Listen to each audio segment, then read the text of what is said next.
রিয়াদ ভাই আমি নেপাল যাচ্ছি, তাই সুদা চলে গেলাম মানি এক্সচেঞ্জ করতে। টাকা দিলাম আর হাতে ধরায় দিল ডলার। ডলার হাতে নিয়ে মনে হলো ভাই আমি তো সত্যি সত্যি বিদেশ চলে যাচ্ছি। ডলার গুলো হাতে নিয়ে ভাবতাছি এটা খরচ করলে মনে হয় বুক কাঁপবে। বাইরে কুল টাকার চেষ্টা করতাছি, ভিতর ভিতর বলতাছি ভাই সাবধানে ধর, এটা কিন্তু টাকার চেয়েও ভয়ঙ্কর। কিন্তু সমস্যা একটা আছে, ডলার আছে কিন্তু খরচ করার সাহস নেই। মনে সাহস আছে কিন্তু বুকের ভিতরে দুপদুপ করতেছে, জীবনের এই প্রথম বিদেশে যাচ্ছি। যাই হোক, ভয়কে জয় করাই হচ্ছে আসল কাজ। সেখান থেকে চলে গেলাম আমরা 5 স্টার রেস্টুরেন্টে। আর এসব 5 স্টার রেস্টুরেন্টে আমরা প্রায় সময় আসি, আজকে নতুন না। রেস্টুরেন্টে এসে দুই ভাই দুইটা কফি নিছি। কফিগুলো ছিল সেই স্বাদ, মনে হচ্ছিল রয়্যাল ভিউ খাইতাছি। কি শান্তি।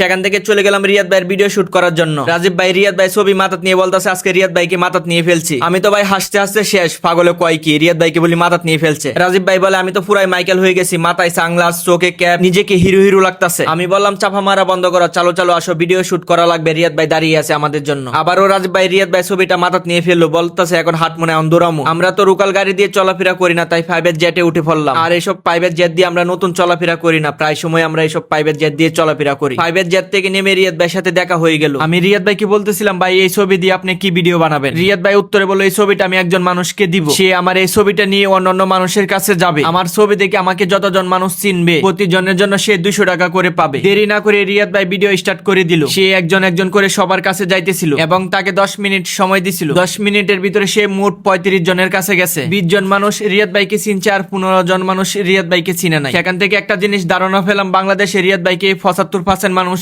চিনে। আর এই ফুল ভিডিওটা দেখতে হলে রিয়াদ ভাইয়ের ফেসবুক পেজে চলে যান, সেখানে ফুল ভিডিওটা আপলোড দেওয়া হয়েছে। ভিডিও শেষ করে ইতালির রাস্তা দিয়ে প্রাইভেট জেট নিয়ে রওনা হলাম চট্টগ্রামের সবচেয়ে বড় মার্কেট সানমারের দিকে। ইতালির রাস্তা থেকে আমরা হাইওয়েতে উঠলাম। রিয়াদ ভাই গাড়ি চালাইতেছিল, আমার মনে হইতেছিল রিয়াদ ভাই বিমান চালাইতেছে। সিঙ্গাপুরের রাস্তা হয়ে আমরা চলে যাচ্ছি চট্টগ্রামের সবচেয়ে বড় মার্কেট সানমারে। রাস্তার ভিউটা দেখেন এক কথায় অসাধারণ। আর এটা হচ্ছে চট্টগ্রাম ইপিজেড এলাকা। নিচে অনেক জামজুট ছিল, তাই বিমানটাকে নিয়ে আমরা আকাশে উঠে পড়লাম। আর আকাশের ভিউটা দেখেন এক কথায় অসাধারণ। আমার কাছে মনে হয়েছিল আমরা মনে হয় বাংলাদেশে নেই। আসলে বাংলাদেশে অনেক সুন্দর সুন্দর জায়গা আছে যেগুলো আমরা তুলে ধরতে পারি না। অবশেষে চলে আসলাম চট্টগ্রামের সবচেয়ে বড় মার্কেট সানমারে। জাস্ট ভিউটা দেখেন এক কথায় অসাধারণ। সেখান থেকে রিয়াদ ভাই আমি লিফটে করে উপরে উঠলাম। আর ভাবতাছি এত সুন্দর একটা মার্কেট আমাদের বাংলাদেশে আছে, চট্টগ্রামের বাইরে হয়তো কেউ জানে না। সবকিছুই জাস্ট ওয়াও লাগতেছিল। সেখান থেকে আমরা চলে গেলাম একটা ব্যাগের দোকানে ব্যাগ কেনার জন্য। রিয়াদ ভাই নিজের হাতে ব্যাগ পছন্দ করতেছিল। সেখান থেকে রিয়াদ ভাই একটা ব্যাগ পছন্দ করে কিনে নিল। দাম বেশি না, মাত্র 1500 টাকা। সেখান থেকে আমরা ব্যাগ নিয়ে চলে আসলাম ক্যামেরার দোকানে DJI বয়া কেনার জন্য। সেখান থেকে রিয়াদ ভাই নিজের হাতে DJI মিনি 2 আপডেট ভার্সন একটা বয়া কিনে নিল 11,500 টাকা দিয়ে। আর এই বয়াটা নেওয়া হয়েছে মূলত আমরা তো নেপাল যাব, আমাদের একটা বয়া আছে, সেই বয়াটা হবে না, সেজন্য আরেকটা বয়া নেওয়া হয়েছে। আর আমরা নেপাল যাচ্ছি 4 তারিখ 3টা বাজে। আর সবাই আমার এই আইডিটা ফলো করে রাখেন, খুব দ্রুত নেপালের ভিডিও আসবে। আর আমরা কোথায় যাই কি করি না করি সব ধরনের আপডেট এই পেজে দেওয়া হবে। তো আজকের ভিডিওটা এই পর্যন্তই, সবাই ভালো থাকবেন, আসসালামু আলাইকুম।